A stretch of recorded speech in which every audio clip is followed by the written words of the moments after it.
Sine and cosine functions. So Wait, so you guys taking problem stat?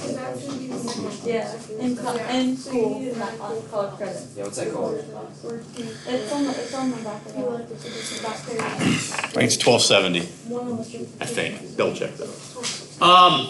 When we look at the sine function, okay?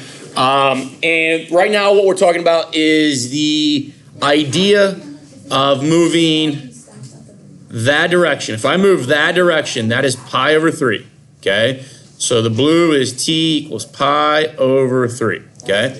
If we go in the opposite direction, so I'm going to go in this light blue, okay? That would be t equaling negative pi over 3, correct? Okay? If we look at the highlighted values, how do they relate to, I guess I got the wrong one highlighted there. Should be that one. How do the highlighted values relate to one another? They're opposites, okay? So if I were to start with the statement that sine of t, how does that relate to the sine of the opposite t? They, right now, the way I've got this set up, they are not the same, okay? And we're seeing that with specific case here of pi over 3 and negative pi over 3. So the way that I make them equivalent is to multiply one of them by a negative, correct? Okay? And usually what we are doing is we're trying, the reason we put the negative where we do, we could put a negative on either side of these, but usually what we're trying to do is get it in a position where we can work with a positive angle. So what we're going to do is usually we'll start with this one, and we want to transform it to a positive t. So that's why the negative is going to be placed on the left-hand side of this instead of the right-hand side, okay? But now if we think about this, no matter what you do, so let's say I say sine of negative 2 pi over 3. So negative 2 pi over 3 would be that green arc. Does that make sense? How does that relate then? So the rule says if you start with sine of negative t, let's rewrite that as the opposite of sine of t. So I'll find the sine of 2 pi over 3. Sine of 2 pi over 3 is going to be right there. What's the sine of 2 pi over 3? Radical 3 over 2, right? What was the sine of negative 2 pi over 3? Negative root 3 over 2, right? So when I negate this one, it becomes the same as that one. Does that make sense? Okay. Why is that beneficial? Because we already have some rules that are going to help with this already. So if you had sine of negative 2 pi over 3, you know that is the same as sine of negative 2 pi over 3 plus 6 pi over 3, right? You know you can use coterminal angles and find, well, there's a sine of 4 pi over 3, and that would be the same thing then as sine of negative 2 pi over 3, right? Does that make sense? The reason we need to know this even-odd relationship is because eventually in some equations, we might have this instead, okay? We might be asking for all thetas instead of just one specific one. And if I try to rewrite this, this would be true. I can add 2 pi to that, but I don't know how negative that theta was to where now negative theta plus 2 pi would be positive. Does that make sense? And that actually algebraically makes things more complex, okay? But if I recognize that I can take sine of negative theta and turn it into the opposite of sine of theta, now working with a positive theta inside my equation, and essentially now the negative is just a coefficient in front of sine, is so much easier and so much more beneficial to us, okay? So that's really where a lot of this stuff starts to take place. When we get to calc, we use some relationships with sine and cosine in calc. That will be something that we want to make sure we kind of get the hang of, okay? Just kind of give you, and we'll get into this today graphically. But if I type in sine of negative, now I can't use theta, but I'll use x. So sine of negative x is that. Well, if I go sine of x, it gives me that, right? Gives me the green one. Well, if I want the green one to become the orange one, just think about everything that we've done in the past with, let's actually get rid of this real quick. Let's say I have negative x squared, okay? Isn't the red one developed by multiplying the blue one by a negative and it reflects it over the x-axis, right? Okay, so if I've got this, if I've got this green or red one right now, and I got this green one, if I want to make those equal, if I want to make the green one the same thing as the red one, don't I need to multiply the green one by a negative out in front? Does that make sense? So let's put a negative out front here. Does it reflect the green one over the x-axis? And now those two curves become the same. Okay. So a sine of negative x is the same thing as the opposite of the sine of x. Okay, and hopefully that graphic is demonstrating that relationship. Okay, so let's talk about the same thing, but deal with a cosine relationship.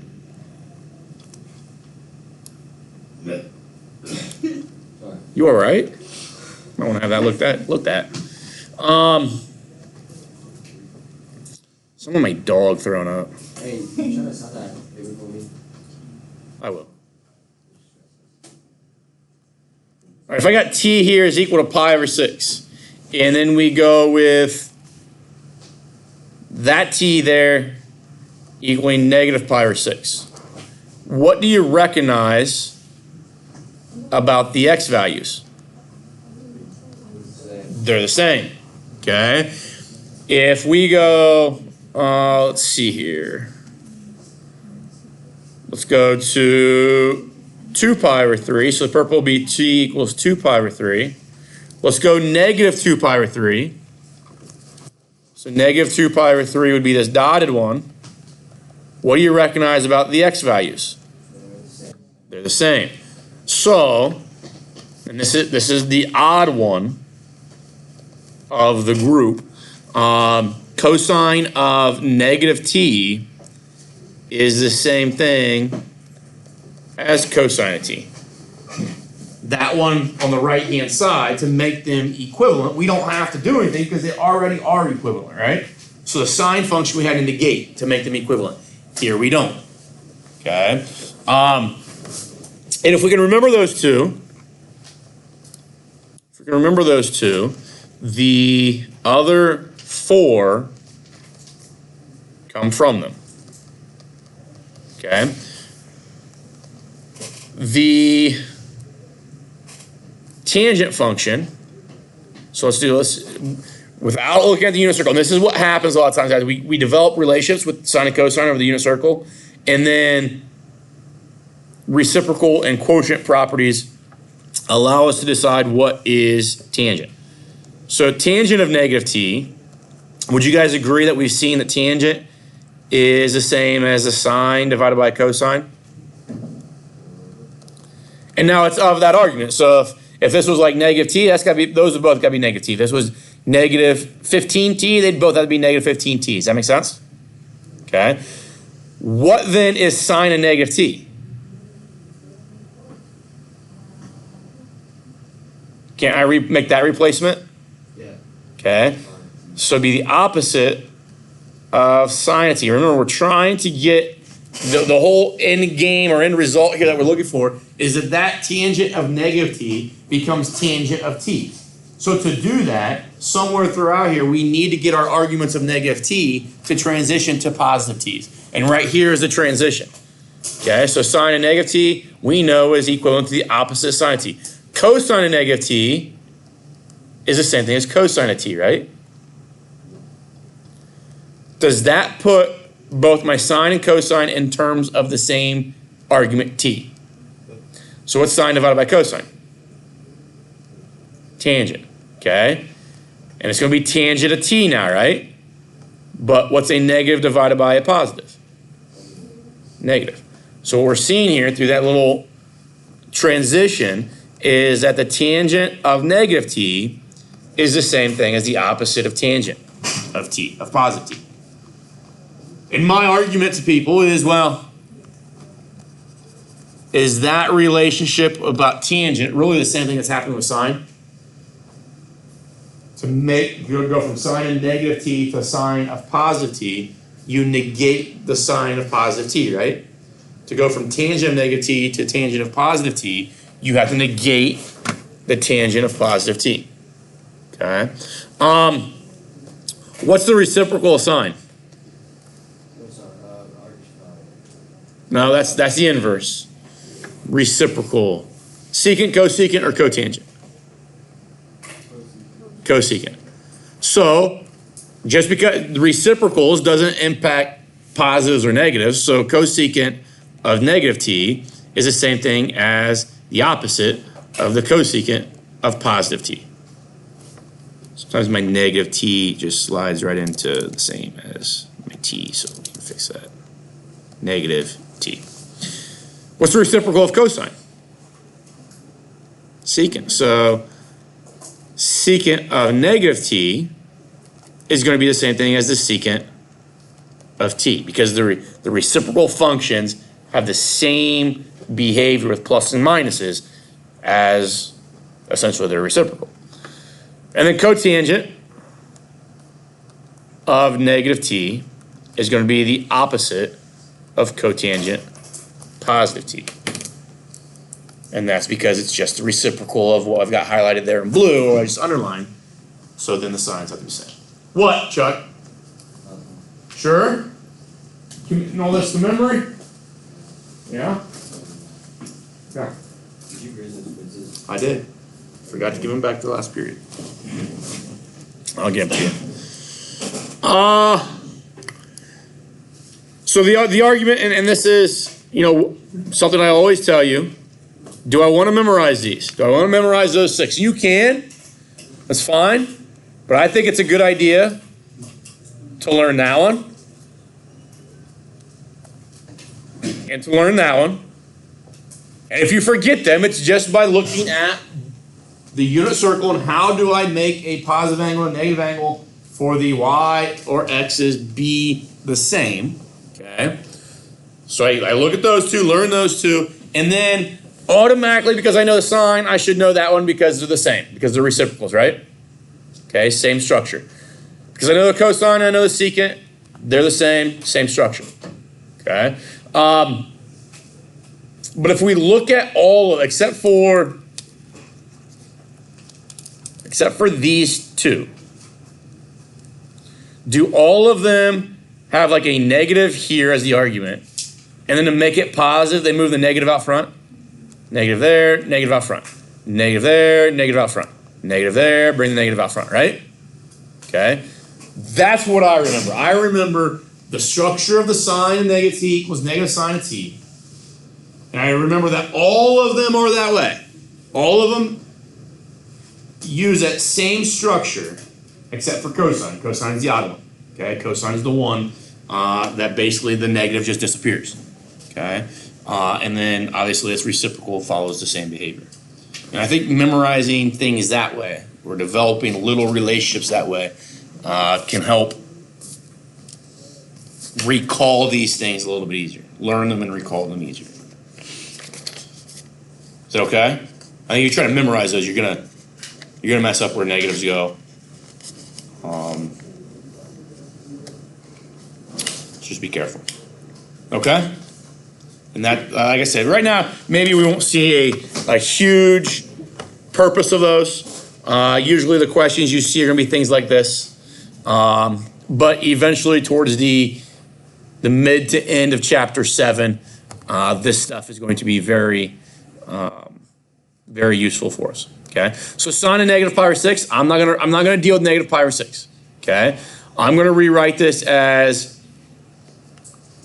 sine of pi over 6, Okay, so I want to use a positive argument there, but what do I have to do out front?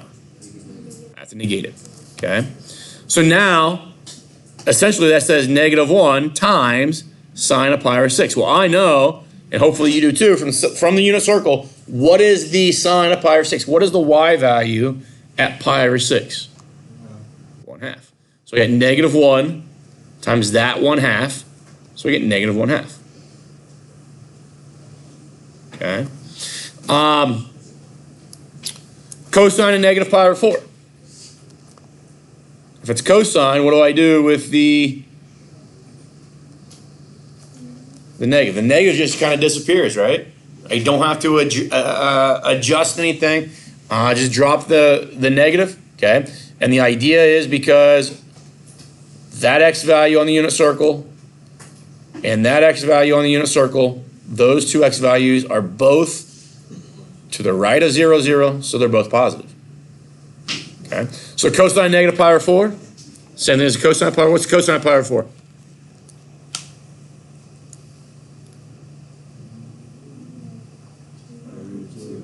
Radical 2 over 2. And then cosine negative 4 pi over 3 is going to be the same thing as cosine of positive 4 pi over 3, right? So negative 4 pi over 3 would be like right there. Bless you. But cosine of 4 pi over 3 would actually be like right there. But to go to either that point there or that point there, don't I have to go the same x direction? The same amount? Anybody know the cosine of 4 pi over 3?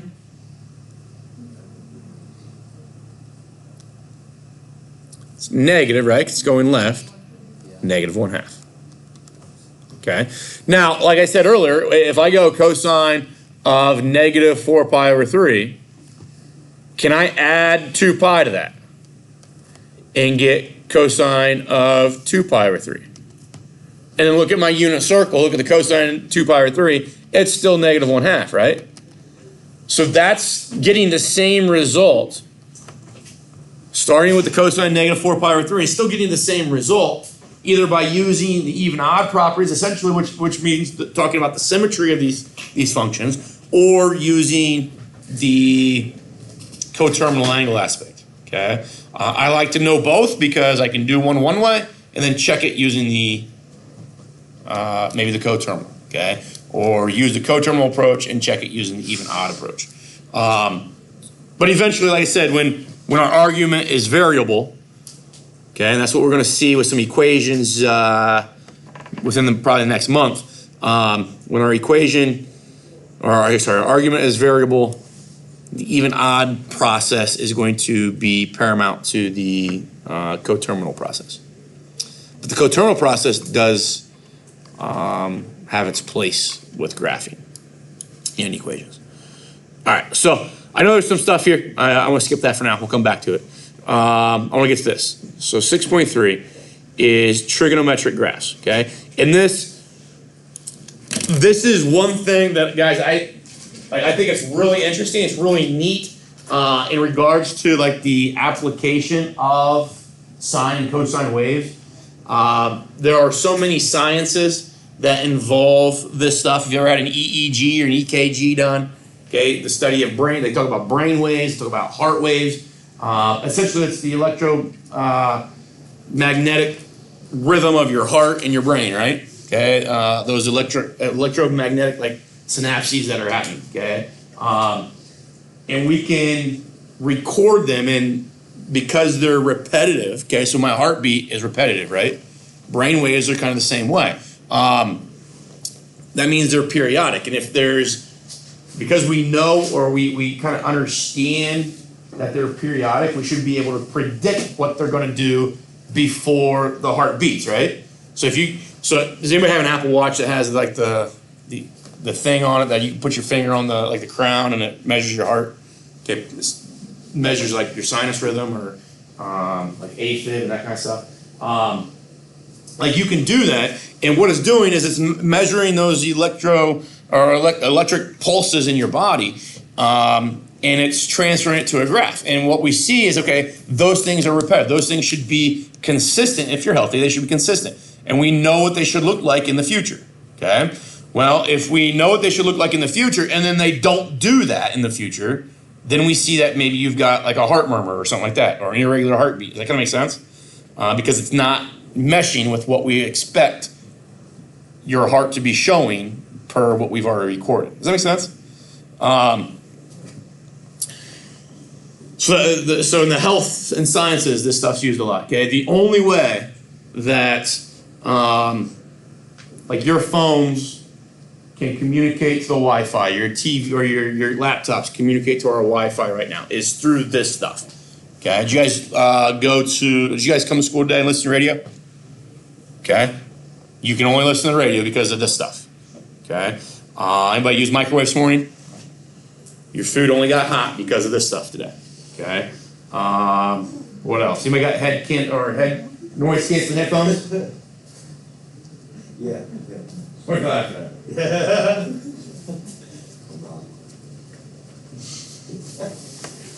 So noise canceling headphones are due to this stuff. Okay.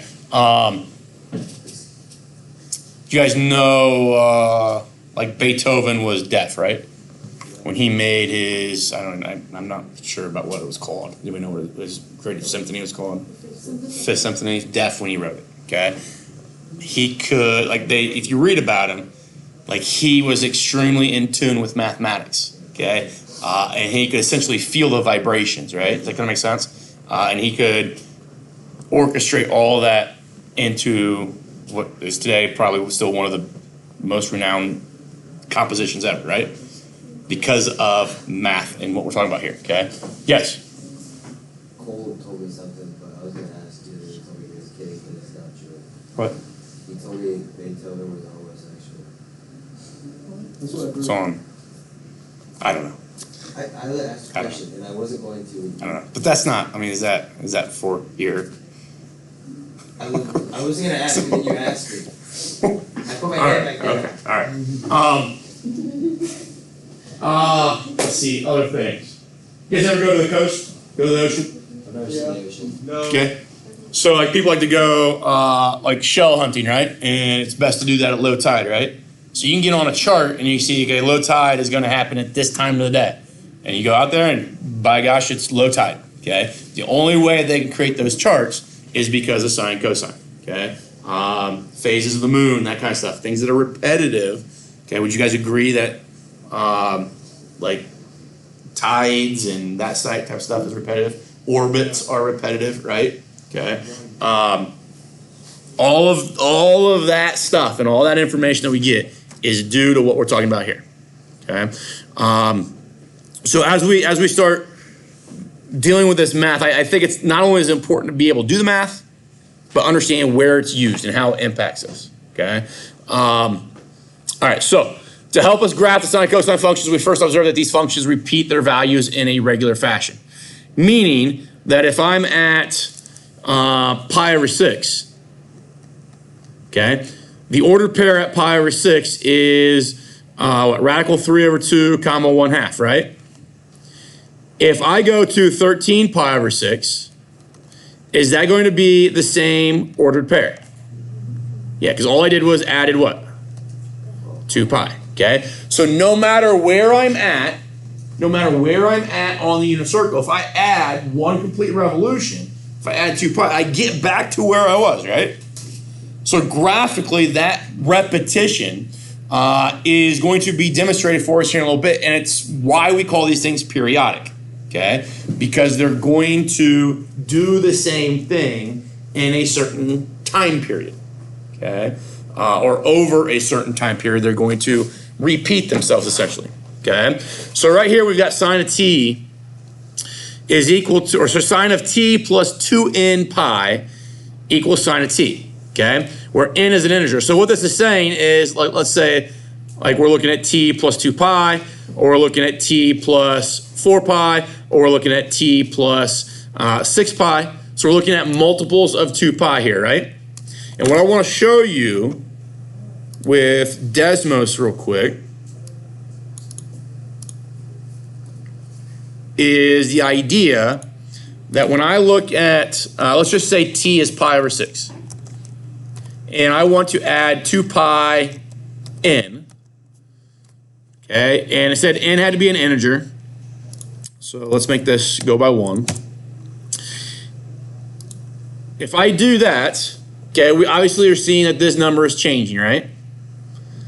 Okay with everybody? But when I evaluate sign at that number, does that 0.5 ever change? No. So what that means to me, if I'm looking at right there, okay, that is taking pi over 6 plus 8 pi. If I evaluate pi over 6 at 8, or evaluate sign at pi over 6 plus 8 pi, it's going to give me the same thing as evaluating at just sine of pi over 6. Does that make sense? Okay, this would be pi over 6 when n goes to 0, right? That'd go away. So that relationship is showing that if I were to, and I don't know if I can get, so if I go like, let's see, n, comma, 0.5. I don't know if this will do anything. Okay, so, it'll come back here in a moment. You see overall, as that is going through here, so right now we're at an ordered pair of -1, 0.5, right? Here we're at 4.5, right? So these things repeat themselves, okay? And we can keep seeing that repeat itself over and over again, okay? Now, if I were to show you this real quick, would you agree that that thing repeats itself? Okay. And let's see here.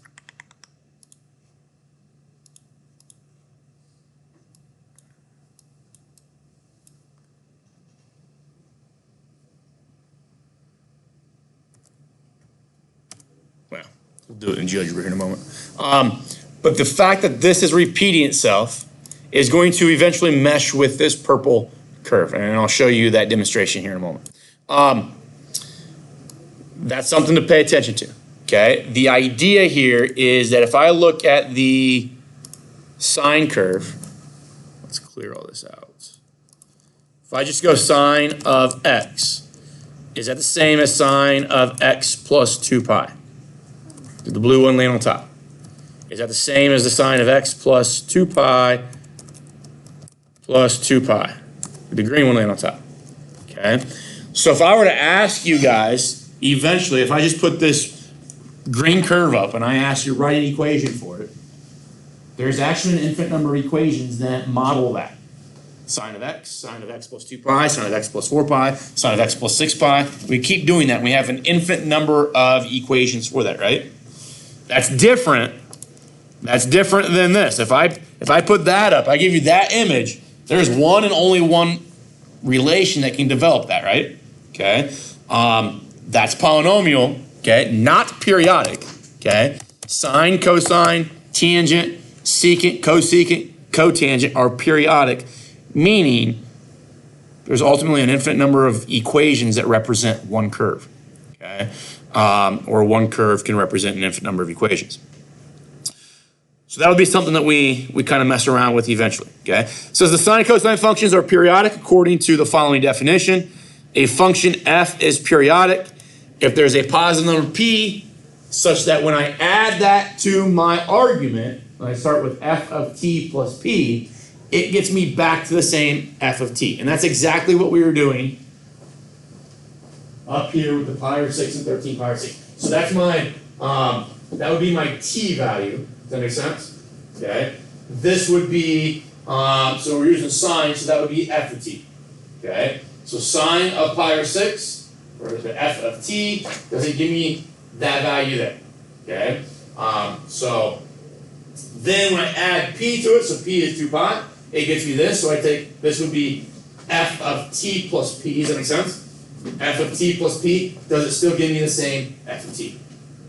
That makes sense, everybody? Gives me the same y by that. So that's the idea of a periodic function. You should be able to plug in differing x values or inputs and still get the same output, okay, as long as these two things differ by the period of whatever function, okay? And for us, when we look at the sine and cosine function, let's just deal with the cosine for the moment. So if I go cosine of x, would you guys agree that that thing repeats itself over and over and over again as far as I want to go out left and right? Does that kind of make sense? Okay, so that's the idea of it being a periodic. But let's talk about the period in which it does that. If I look at that, and then I look at that, would you guys agree that in the blue, if I were to cut and paste the blue and land it right on top of the yellow, that they match, right? Okay, so what we're talking about here is that the cosine repeats itself every 2 pi. That's its period. Think about the unit circle. Is that what happens on the unit circle? If I'm at any position on the unit circle and I go around 2 pi, I get back to where I was. Okay, so the relationship here that we see with this curve repeating itself comes directly from the unit circle repeating itself.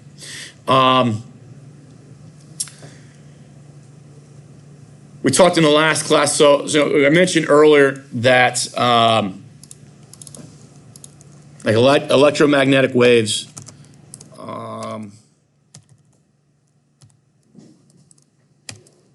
are things that we, did this wrong. Things that we're interested in regards to the sciences. So let's talk about like our radios. So let's say just for convenience sake, let's talk about like 11:50 a.m. Okay, if I'm listening 11:50 a.m., what happens at 11:50 a.m.'s headquarters, okay, at their radio station, is that they've got devices, they got technology that will take a message that they speak, and it codes it into an electromagnetic wave. Okay. That electromagnetic wave is then transmitted through their big communication tower. Does that make sense? Okay. And it travels through space. And it travels through space as one of these curves. Okay. And they're hitting us right now. They're 11:50 a.m. Their radio waves are hitting you right now. Okay. If you watch antenna TV, so you got home, you just got your normal broadcast TV, like Lima, like 35 will, from their radio or their TV station, will transmit from their tower, and those waves are hitting us right now, okay? Does that make sense? But our bodies don't have the ability to receive those waves and interpret them. You ever walk into a room and you know the TV's on, but there's nothing playing? You can kind of feel it. Is that kind of, you know what I'm saying? Like these TVs when I was in high school would always be on. Okay, not always. So some classrooms they would always be on, but the screen would look like that. Okay, but you could feel kind of that buzz or that humming. Okay, you couldn't hear it, but you could feel it. Those were electromagnetic waves that were being produced by that machine. So all of our like radio waves, TV waves, that type of stuff are transmitted and travel through space this way. When we talk about AM, okay. So we are allowed to adjust this. So that signal, when I adjust the signal to that, that's a different message than that. Does that make sense? Which is maybe then different than that. Okay. So 1150, the 1150 talks about the amplitude. Okay. Talks about how high and how low this curve gets and goes. That is in traveling throughout space. And it gets to my car. My car has a tuner on it, which basically says, tune it to 1150. And now I'm telling my radio to capture the 1150 waves and decode them. Okay. And it decodes it and it gets that message to me. And that's what I hear the sound, the song, whatever. Okay. So that's called amplitude modulation. What do you think amplitude modulation as an abbreviation is? AM. Okay, so that's 11:50 a.m. That's how our type of channel of radio works. Okay, this talks about how often a curve repeats itself inside its period. Okay, so right there it's repeating itself one time, right? Right here it would be repeating itself 2 times, 3 times. Okay, and we talk about how often something repeats itself. We talk about its frequency. Does that make sense? Okay, FM, frequency modulation. Okay, so that's how those signals are kind of worked with. Okay, if you ever mess with like a Wi-Fi router or anything like that, there's like a 2.4 gigahertz and there's a 5 gigahertz. Okay, like landline phones were the same way. Okay, if anybody still have a landline at home? Okay, so when you buy those, you get 2.4 or 5 gigahertz. Okay, 5 gigahertz is like a better like reception. If we're talking about like Wi-Fi, it's faster. You can carry more data in those waves, but they're short term. They expire quickly. Does that kind of make sense? They run out sooner. Okay, 2.4 can't carry as much data. They're not as fast, but they extend across a greater distance. Okay, so if I'm like, so let's say I'm right next to this Wi-Fi hub right here, this router. I got a great signal, right? When I go out to the courtyard, does that signal diminish? So that wave over time kind of fades out, right? Okay, if you've ever been listening to your radio, 1150, and I travel, so 1150, so AM travels vast distances, okay? I can listen to like an AM station from Chicago, okay? I can't listen to an FM radio station from Chicago, right? Like I'm listen to like an FM station in Lima, I can't pick it up in Findlay. It's better reception, but they fade out faster. Does that make sense? But everything that we use technology-wise is communicating with other technology using this type of structure, okay? Now, how do we, so what I wish I knew more about is actually how do I take this wave and actually put a message into it? How do I put that data into it? That I don't know enough experience with. But we're trying to learn how we graph these things. So what we got? 1 minute, so we're a little bit behind the last class. Tomorrow, what we're going to do is we're going to take, let's just give you a quick glimpse of this. We're going to take the values off the unit circle. I'm not going to give you a glimpse of it because I don't know where they went. But basically what we're going to do is take the values off the unit circle. Our x-axis will become theta, okay? And our y-axis will become either the x's or the y's off the unit circle, and we'll start plotting those things, and that's how those waves are generated, okay? So we'll spend, I told you last class, we're going to spend about a week on graphing sine, cosine, tangent, secant, cosecant, cotangent. And we can do everything that we've done with all our other functions. We can move them left and right, up and down. We can stretch them. We can compress them. So we'll do those transformations as well. And hopefully by Friday we have a good understanding of sine, cosine waves. Okay, and we'll get into a little bit of what you'll talk about in physics. Because you talk about in physics, a lot of times I don't deal with like harmonic motion and stuff like that, but if we have time, we will. You guys ever like, you take a spring, put a weight on it and drop it, that thing's gonna bounce up and down, right? Okay, but eventually it's going to slow down, correct? Okay, so it's called dampening, but it is modeled with sine and cosine functions because it goes up and down. Hey Jimbo, guess what I got on bench today? What? 245 for set to 3. Good. I warmed up with that the other day. I don't know. What is calculus? Is it just like more of this stuff? Calculus is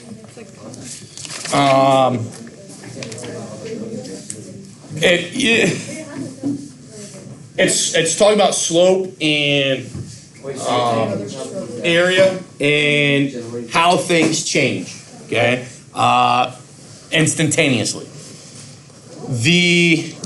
And essentially how fast things change. Hey, do you have a ghost? Make sure you understand what probability and stats is too, because probability and stats is not. What is it? It's not like looking at like football stats and baseball stats. Is it hard? Okay. It's like I mean, it's not. It's. Let me. I don't want to scare you. I don't teach. If I'm teaching it, it'll be no more difficult, in my opinion, than the other classes I teach. Oh my I god. rather took it online, and you just took the test and never did anything. But if you take it at Rhodes or something like that with like the guy that was here a couple weeks ago, like it's I think difficult. When I took stats, it was one of the hardest classes I've ever taken. What? That bad? No, in college. But my stats was calculus based. But What is calculus? so it's talking about area and Jameson, Andrew said. volumes and slopes and how those things change and how we use them to we can do it to predict markets and profits and that kind of stuff. It's more geared towards like an engineering type thing. Yeah, I'm not doing What are we doing the rest of the Probably use a letter and a piece of pen. Oh, red stinks. Thanks, Chuck. We're gonna graph these things. Okay, so I just have to look on the website. Yep. Yep. Okay. That's it. And then I'll post the videos up there for you. And if I don't get a video posted fast enough, like last year's video will cover the same thing. Okay.